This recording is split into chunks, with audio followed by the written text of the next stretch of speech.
All right, so one of the things I'm really loving about the Africa Tech Summit is that we get a chance to actually interact with a lot of interesting people in the tech ecosystem in Africa. And, I've just grabbed, Victor from, how do you pronounce Raenest? Raenest, yeah. I was really struggling to pronounce that. So really, welcome on this short interview, just to understand what you guys are doing and your participation at the African Tech Summit. So maybe just start introducing yourself and tell us what you do at Raenest. My name is Victor, CEO and co-founder at Raenest. And at Raenest, we are making it possible for Africans to have access to bank accounts in US, UK, and other part of the world. What that means is someone in Nairobi, someone in Lagos can open a US bank account in their name. They can open an account in UK to be able to receive payment faster and cheaper. Mostly we serve remote workers, meaning Africans that are based in Africa but working with foreign companies. We provide a way for them to receive their salary faster and avoid unnecessary delay. All right. And for us, we're happy to be the headline sponsor for African Tech Summit. This year again, we were the headline sponsor last year.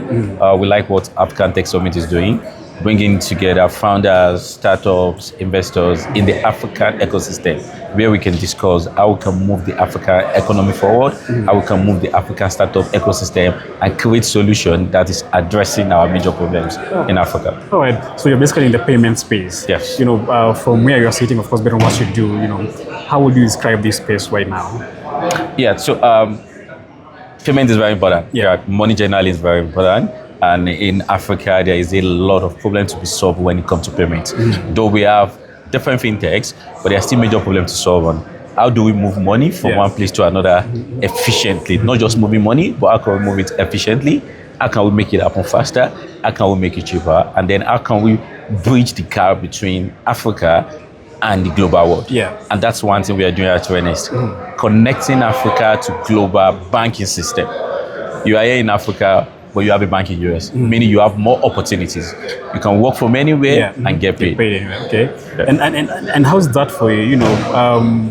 What kind of success stories have you seen, coming up from just what you've done? Yeah, very, very good question. This is a problem I've experienced myself. My life, I've been a freelancer based in Africa, but working with companies in different parts of the world. And there was a problem I faced during that period. Getting paid was actually more challenging than the work itself. And that's why we started Raenest. And we are happy now that we are making payments seamless. We have success stories from different customers that have been above $20,000, $100,000 on Upwork and thanking us for making that payment seamless. These are things that are driving us because we are seeing this success story. We now see people getting paid without delay. The cost associated with it has gone down drastically. From people losing up to 15% of their salary to cross-border payment fee and unfavorable exchange rate to reducing it to less than 0.8%. Those are good success stories we are saying. And this is encouraging more African youths to participate in the digital economy and then using their time for something meaningful. We have a lot of creators that are getting paid from TikTok. We have a lot of content writer, a lot of engineers that are getting paid from Upwork, likes of from Andela. And these are the things that are giving us joy, seeing African youths participating in global economy while staying in Africa. Exactly. I'm a content creator myself. So I run a tech media startup, and we work very close with a lot of global companies to just create content. And as you say, one of the biggest challenges has been payment. So I'm really happy to see you guys solving this, problem and making it, especially the cheaper part. But I think it's always one of the biggest challenges that we face. Transferring money, even for example, PayPal is very expensive. Compared to other forms of payment. So, is it where you're operating? Is it throughout the entire of Africa? Yeah, so we started with like few countries today. We onboard users from Nigeria, from Ghana, from Kenya, from Egypt, from Uganda, and then we are expanding out of that place to other African countries. Our goal is to able to put Africa in control of their finance wherever they are. Either they are in Africa or outside Africa. We want you to be able to spend, to receive, to save, and do that over again without any challenge. All right. Let me just last question as we wind up. One of the biggest things we've seen, and I remember asking someone from a previous interview I just did, is regulation. We have different countries, for example, East Africa, Uganda having its own regulations, Kenya having its own. We have all these other countries having their own regulation. how are you navigating that as Raenest? Yeah, one important thing is when we started Raenest, we started building Raenest with Africa in mind. We know we are building for Africa. So we know what are the complexity. We know different countries have their own license you need to get, different regulatory requirements. So with this in mind, we started building our solution to be able to cater for it. One, we try to do things compliantly, follow the right way. So in any country we are operating, either we have license there or we are partner with banks or licensed entity there.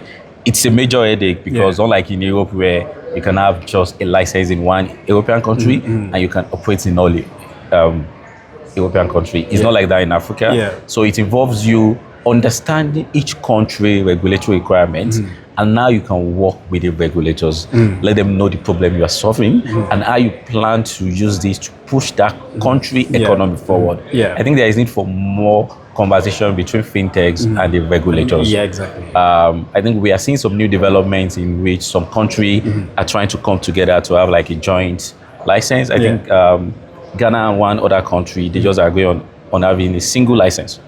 I think we need more of that where like 3 or 4 African countries, they can have a cross-country license.